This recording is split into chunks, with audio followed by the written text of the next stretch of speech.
জগৎ বল্লভ গোবিন্দ আজ নির্জনে বসে রাধা নাম ভাবনা করছেন। কেন বাবা? জগতে তো আপনারা আমরা প্রত্যেককেই জানি যে ভক্ত ভগবানকে ভাবনা করে, কিন্তু আজ ভগবান নিজেই কেন ভক্তকে ভাবছেন, সাধনা করছেন? কারণ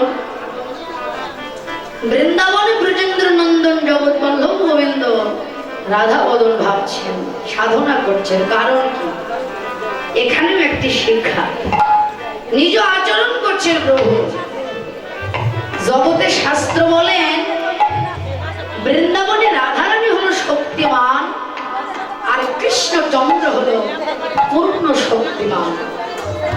তাহলে শক্তিমান না হলে কি কেউ কখনো পূর্ণ শক্তিমান গোবিন্দের কৃপা লাভ করতে পারবে? তাই গোবিন্দের কৃপা পেতে গেলে আপনাদের আমাদের প্রত্যেকেরই উচিত আগে রাধা চরণে শরণাগত হওয়া। রাধারানীর কৃপা বিনে, করুণা বিনে কেউ কখনো কোনোদিন গোবিন্দের কৃপা, গোবিন্দের সঙ্গ লাভ করতে পারে না। হ্যাঁ, এ জগতে আপনারা আমরা যে যত কথাই বলি, রাধারানীর মতো গোবিন্দ ভালোবাসার মানুষ জগতে কিন্তু কেউ নেই। রাধার কৃপা ছাড়া যে গোবিন্দের কৃপা হয় না, তার প্রত্যক্ষ প্রমাণ, ছোট কথা বলেন বাবা, তার প্রত্যক্ষ প্রমাণ রসরাজ গোবিন্দ নিজেই দিয়েছেন। আপনারা সবাই জানেন কি? একদিন নিত্যধামে যত শাস্ত্র ছিল সমস্ত শাস্ত্রগণকে গোবিন্দ ডেকে বললেন যে দেখো, তোমরা তো শাস্ত্র, আমায় একটু উপায় বলে দেবে। বলে কি জানতে চাও বলো? গোবিন্দ বললেন যে আমি একটু নিজেকে নিজে আস্বাদন করতে চাই, উপায় বলে দাও। সমস্ত শাস্ত্রগণ এই দায়িত্বটা অর্পণ করে দিলেন রসিক শাস্ত্র শিরোমণি ভাগবতের উপর। ভাগবত বললেন, প্রভু এখন তো তোমার লীলা প্রায় শেষ হয়ে এসেছে, তুমি নিজেকে নিজে আস্বাদন করতে চাও, তোমার উপায় আছে শুধু কেবল একটি। কি উপায়? বলে, প্রভু তুমি নিজেকে নিজে আস্বাদন করতে পারবে কিভাবে জানো? এ জগতে তোমার ভক্তগণ তোমাকে যেভাবে আস্বাদন করে, তুমি ঠিক সেইভাবে নিজেকে নিজে আস্বাদন করতে পারবে। বললেন, ও তবে কি আমাকে ভক্ত হতে হবে? আমি তো ভগবান, আমি আমার ভক্ত হব কি করে? বললেন, হ্যাঁ তুমিও ভক্ত হতে পারবে প্রভু। আমি কোথায় গেলে তাকে পাবো? এই জগতে কে সত্য ভক্ত? আমি কোথায় গেলে তার দর্শন পাবো বলে দাও। বললেন, হ্যাঁ এই জগতে তোমার সত্য ভক্ত আছে, কে জানো? এই যে এরকম একটা ব্রহ্মাণ্ড, অনন্ত কোটি কোটি বিশ্ব ব্রহ্মাণ্ডের সুবৈশ্বর্য একদিকে, আর একদিকে কেবলমাত্র তোমার শ্রীপাদ পদ্ম। এই পৃথিবীতে পৃথিবীর সকল শোককে পরিত্যাগ করে তোমার চরণ যুগল যারা বুকে তুলে নিয়েছে, তোমাকে যারা আশ্রয় করতে পেরেছে, এই জগতে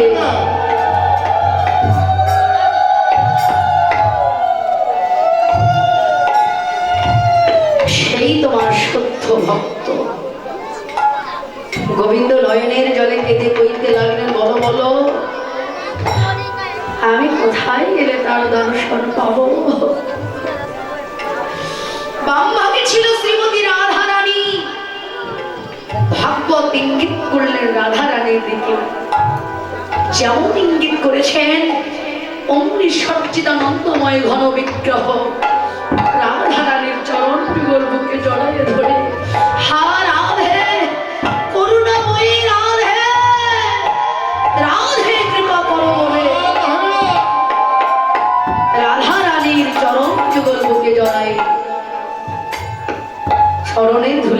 ধারণ করতে লাগলেন, চরণ ধুলি অঙ্গে বাঁধতে লাগলেন। তাহলে দেখুন জগতে রাধা কৃপা কত বড় কৃপা। রাধা কৃপা না হলে কোনোদিন গোবিন্দের কৃপা লাভ হয় না। আপনারা আমরা যে যতই গোবিন্দকে ভালোবাসি না কেন, কিন্তু রাধারানীর মতো গোবিন্দ ভালোবাসার মানুষ এই পৃথিবীতে যার কেউ নেই, দ্বিতীয় কেউ হতে পারে না। তাই গোবিন্দ রাধার কৃপা বিনে গোবিন্দের কৃপা হবে না বলেই নিজেই নির্জনে বসে বসে রাধা রানীর নাম ভাবনা করছেন, ভাবনায় মগ্ন। এদিকে রাখালগণের অন্যতম শাখা হলো শ্রীরাম শাখা। মনে মনে ভাবলেন, এভাবে যদি চুপচাপ বসে থাকি তাহলে তো মায়ের ঘরে যাওয়া হবে না। দাদা বলরামও ভাবনা করছেন, আখি মুদে ভাবের ঘরে দেখছেন যে কানাই কোন বনে আসছে, কোথায় কি করছে। কানাই তো জানে না, শ্রীরাম বলরাম তো জানে না যে সখীগণকে নিয়ে যত লীলাবিলাস হয়েছে নিকুঞ্জ কাননে, এই লীলাবিলাস দর্শন হতে কিন্তু বঞ্চিত বলরাম কিছু জানে না, অপরাধ ছিল। যাই হোক, কত কথা বলতে গেলে অনেকটা সময়ের প্রয়োজন। তো নির্জনে বসে যখন ভাবনায় মগ্ন, গোবিন্দ ভাবনা করছে রাধা বদন, আর বলরাম ভাবছে গোবিন্দ কোন বনে আছে, কোথায় কি করছে। শ্রীরাম সখা মনে ভাবলেন, আর বিলম্ব করা যাবে না, এভাবে বসে থাকলে আমাদের মায়ের ঘরে যাওয়া আর হবে না। তাই আর বিলম্ব করলেন না। করলেন কি? বলাই দাদা, এই যে আখি বুঝে কি ভাবছো গো? শোনো দাদা হলধর, মনে কিছু নাহি তোর, রানী কিবা পড়িছে হুদাসে। আখি বুঝে কি ভাবছো? সে দেখো, বেলার প্রতি লক্ষ্য করে দেখো, বেলা নেই, বেলা প্রায় ডুবে যাচ্ছে। এক্ষুনি যেতে হবে আমাদের মায়ের ঘরে, আর বিলম্ব করো না। তুমি কি জানো না দাদা, মা যশোমতী আমার এমনই পাগলিনী। শ্রীরাম দেখো দাদা, যে মা একটু সময় দেখতে না পেলে প্রাণে বাঁচে না, আজকে এত বেলা হয়ে গেছে, মা কি প্রাণে বেঁচে আছে? দেখো, যুক্তি কথা মনে পড়েছে আমার। এই যুক্তি তুমি নেবে কিনা জানি না, বলছি তোমার, ভেবে দেখো, ভেবে দেখতে পারো, দোষ নেই। বলি কি, আমাদের ভাই কানাই, ও তো ভালো বেনু বাজাতে জানে। কানাইকে ডাকো, বেনু বাজাতে বলো। যদিও মা অচৈতন্য হয়ে থাকে, কানাইয়ের বেনুধ্বনি শুনে মা চৈতন্য জ্ঞান ফিরে পাবে। মা মনে মনে ভাববে, সোনার গোপাল বুঝি আমার ঘরে ফিরে আসছে। কানাইকে খুঁজবার জন্য বৃন্দাবনে তো আর একটি দুটি বন নয় বাবা, বৃন্দাবনে দ্বাদশ বন। দ্বাদশ বনের মধ্যে গোবিন্দ কোন বনে আছে, কোথায় আছে, আমরা কিন্তু সবাই জানি। জানে কারা? যারা কেবল শ্রীরামের মতো ভক্ত। জগতে যারা সদ্গুরুকে আশ্রয় করে সঠিক পথের সন্ধান পেয়েছেন, তারাই কেবল জানেন, বোঝেন যে দ্বাদশ বনের মধ্যে গোবিন্দ কোন বনে আছে, কোথায় আছে, সবাই জানেন। বলরামের আহ্বানে খুঁজতে খুঁজতে শ্রীরাম সখা কানায় নিকটে যাইয়া, শ্রীরাম কহিছে ধাইয়া, দাদা রাম ডাকিতেছে তোরে। কানায়া, ও কানায়া, কিরে তুই কি দাদার মতো যোগী হয়েছিস নাকি? আখি বুঝে কি ভাবছিস, চেয়ে দেখ। বেলার প্রতি লক্ষ্য করে দেখ, প্রায় ডুবে যাচ্ছে। ভাবনা নাই, চল চল, তোরা করে চল, দাদা বলরাম ডাকছে, মায়ের ঘরে যেতে হবে রে।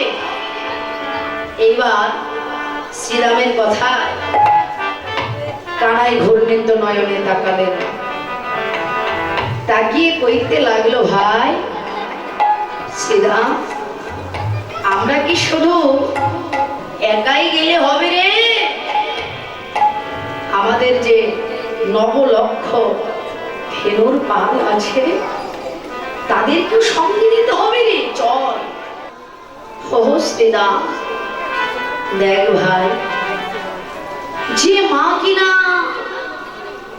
একটু সময় দেখতে না পেলে প্রাণে বাঁচে না, আজ এত বেলা হয়ে গেছে, যেতে পারিনি আমি মায়ের ঘরে। আমার কি মনে হয় জানিস শ্রীরাম, মা বুঝি আমার প্রাণে বেঁচে না। ছোট্ট দুটো কথা বলতেই কানায় ভগবান জীবন কানায়া চোখ দুটো জলে ভরে উঠল, অঙ্গখানা একেবারে থরথর করে কাঁপছে। কেবল ফোটা পদ্মের মতো বদন অতীব মলিন হয়ে গেল। কাঁদছেন বড় ব্যাকুল হয়ে। কাঁদছেন কে? ভগবান, যার জন্য অনন্ত কোটি জগৎজীব কাঁদে, তিনি কাঁদছেন বৃন্দাবনের এক সামান্য আভিরিনী গোয়ালিনী কিশোরী মায়ের জন্য। বলিহারি যায় ভগবানের দিনা। ভাগবত দর্শন তাই বলেছেন, হে জগৎজীব, তোমরা এতদিন এতকাল জেনেছো, শুনেছো, দেখেছো, ভক্ত ভগবানকে ভালোবেসে ভগবানের দেওয়া বিরহ ব্যথা সইতে না পেরে ভক্ত ভগবানের জন্য কাঁদে। আজকে দেখে নাও, আমি আমার বুকে করে একটি নতুন সংবাদ এনেছি। শুধু ভক্তই ভগবানের জন্য কাঁদে না, ভগবানের তার ভক্তের দিবানিশি সর্বদাই বড় ব্যাকুল হয়ে কাঁদে। কেঁদে বলে, শ্রীরাম রে, দেখ দেখ, যে মা একটু সময় দেখতে না পেলে প্রাণে বাঁচে না, আজ এত বেলা হয়ে গেল, যেতে পারিনি মায়ের ঘরে। আমার কি মনে হয় মা বুঝি প্রাণে বেঁচে নাই রে। মা যদি আমার প্রাণে বেঁচে নাই বা থাকে, ভেবে দেখিলে শ্রীরাম, আমার ভবিষ্যতের আশ্রয়ের কথা, আমি যে জনমের মতো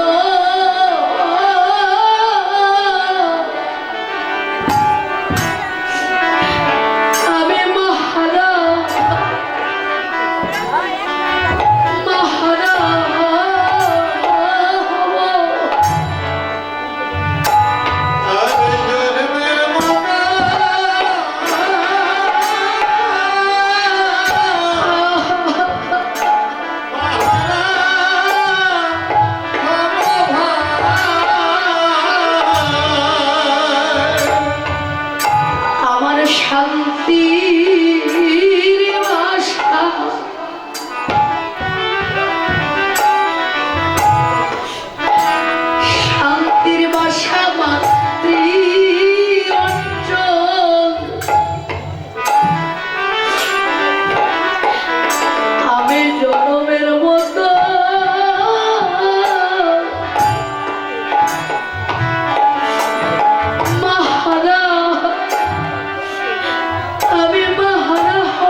কিন্তু মা বিনে যে জগতে আমার আর কেহ নাই। সেই মা যদি আমার প্রাণে মরে যায়, এই বিশ্ব জগৎ মাঝে বলাবি মা বলে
যে আকাশ বাতাস কাছে আর বিলম্ব নয়, তোরা করে চল মায়ের ঘরে যাব।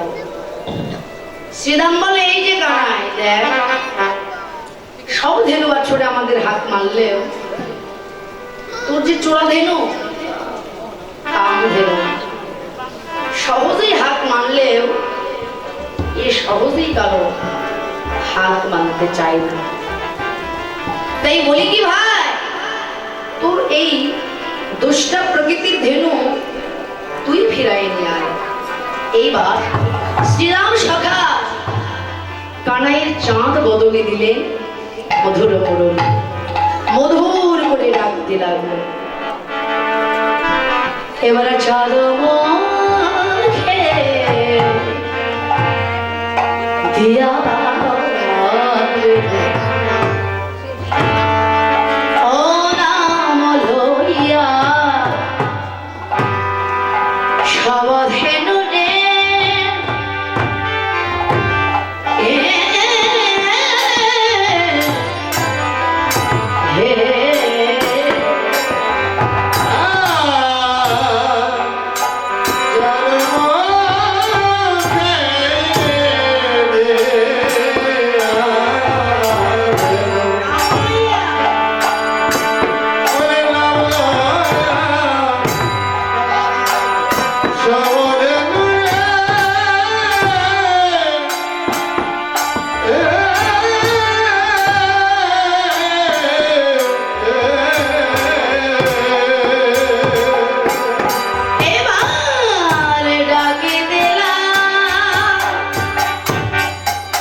চলি করি কত রঙে। কানাইয়ের বেলুর ধ্বনি শুনে সমস্ত রাখালগণ ধেনু বাছুরীগণ চলছে। এদিকে জানি দিন অবসানে জানি দিন অবসান চলিলা চতুরগান প্রবেশিলা কদলি কাননে আরে মিলিলা সবার সাথে কদলি দেউল হাতে মিলিলা সবার সাথে কদলি দেউল হাতে আয় তারা হরষিত হইয়া আমার বাড়ি আপনাদের ফুল গায়ে মাগে রাঙা ঝুল দিল গা ভিতুরিতে হাতিয়া আরে চট্টগ্রামের কাছে সবে নিজ ধেনু আছে হৃদয় হইল জনগণে।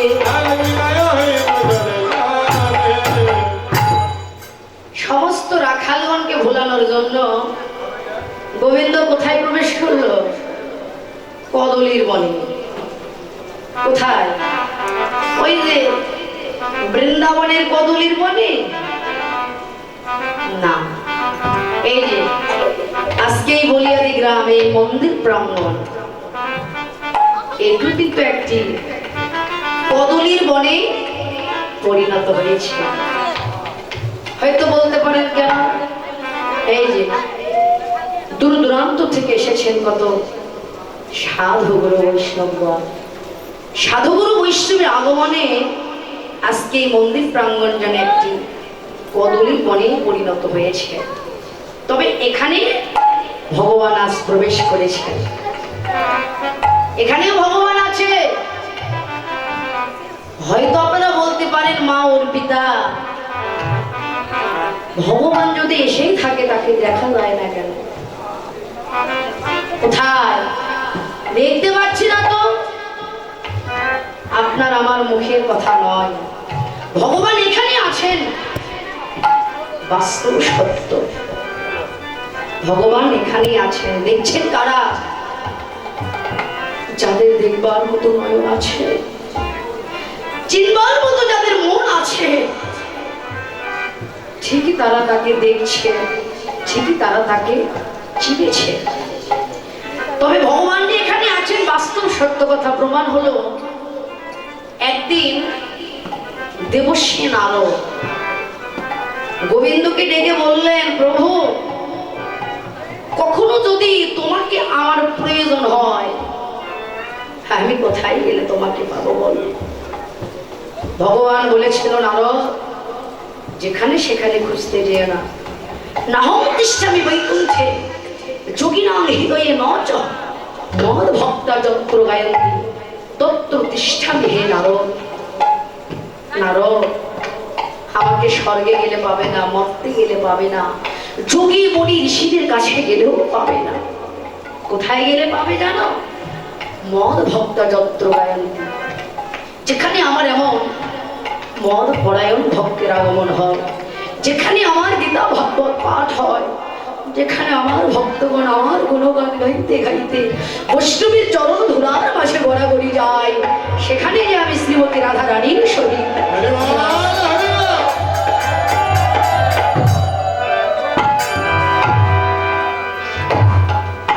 তাই যেখানে ভক্ত সেখানেই ভগবান। বাবা, ভক্ত ছাড়া ভগবান কখনোই থাকতে পারেন না। হ্যাঁ, চৈতন্য চরিতামৃতে বললেন, ঈশ্বর স্বরূপ ভক্ত তাহার অধিষ্ঠান, ভক্তের হৃদয়ে কৃষ্ণের সতত বিশ্রাম। ভক্তের মাঝে ভগবান থাকেন, ভক্ত ছাড়া ভগবান কখনোই থাকতে পারেন না। তো আজকে গোবিন্দ এই কদলির বনে প্রবেশ করেছেন কেন? কদলি ফলটা পাওয়ার জন্য। তো কদলি ফল এনে রাখালগণকে ভোলানোর জন্য একে একে হাতে অর্পণ করলেন। সবাই চলছে, সকলেই যাচ্ছেন, আর গোবিন্দ যাচ্ছে সবার পিছনে, সকলেই যাচ্ছে। এদিকে যোগমায়া আশ্রিত লীলা, সবাই চলে গেল। কোথায় এসে? যাবর গ্রামের নিকটে এসে শ্রী যার যার মতো ধেনু বাছুরি নিয়ে ওরা একে একে মায়ের গৃহে প্রত্যাবর্তন করলেন। সবাই চলে গেল, কানাইয়ের নিকট থেকে বিদায় নিল। কিন্তু কোন এক রাখাল আবার যেন ফিরে এলো। কানাই বলে, কিরে ভাই, তোরা তো সকলেই চলে গেলি, তুই আবার ফিরে কেন এলি? ওই রাখাল গদ গদ বদনে অশ্রু সিক্ত নয়নে কইতে লাগলো, কানাইয়া রে, আরে ভাই কানাই, আজ কত ভাগ্য গুণে আমরা তোর সঙ্গ পেলাম। আরে কানাইয়া, আগামী জন্মে এসে আগামীকাল এসে তোর সঙ্গ পাবো কিনা জানি না কানাই, তোর চরণে নিবেদন রইল, আজকে যেমন করে আমরা সঙ্গ পেলাম, আজকের মতো এমন করে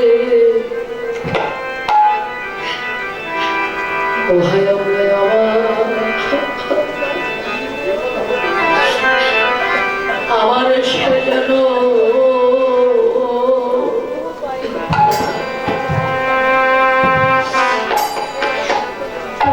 তোর সঙ্গ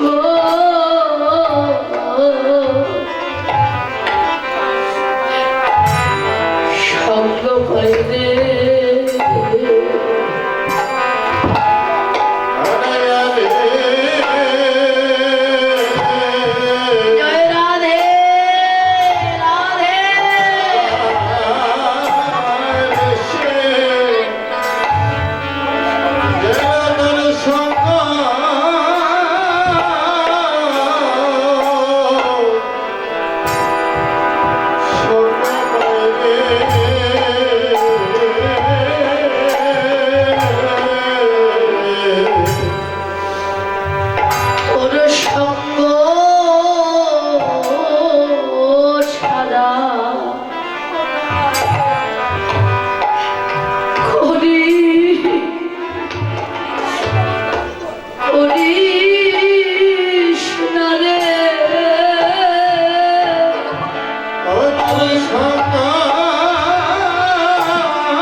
চলে গেল, তোকে পাওয়ার মতো কোনো কর্ম করতে পারিনি, তোর চরণে নিবেদন রইল, আগামী জন্মে সে তোর সঙ্গ পাইবা না পায়, কিন্তু তোর এমন ভক্তে সঙ্গ যেন আমরা করিতে পারি।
দাও দাও ভক্ত তোমাদের চরণ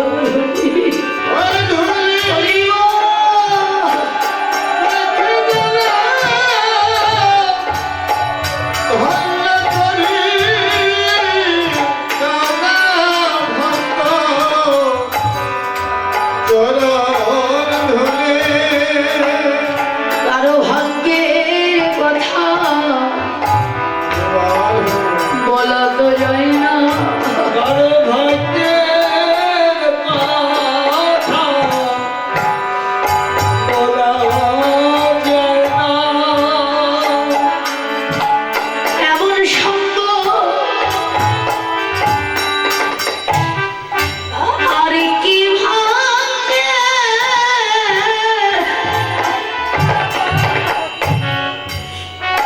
ভাগ্যে হয় কি না হয়, দাও দাও ভক্ত তোমাদের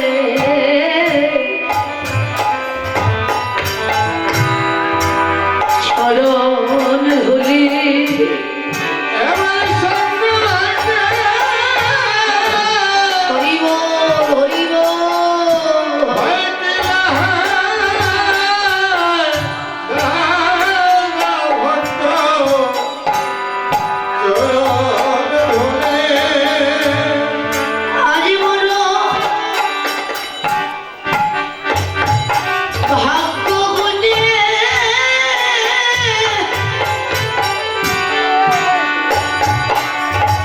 সঙ্গ পেয়েছি গো, দাও দাও ভক্ত তোমাদের চরণ ধুলি। বড় ভাগ্য গুণের সঙ্গ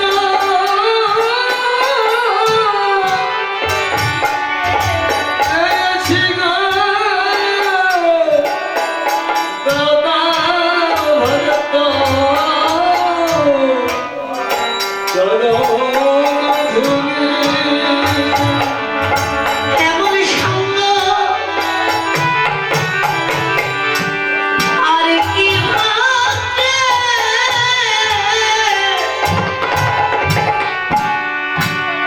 হয় কি না হয়, আজ ভুলে মেখে জন্য ধন্য করি। হরি বল।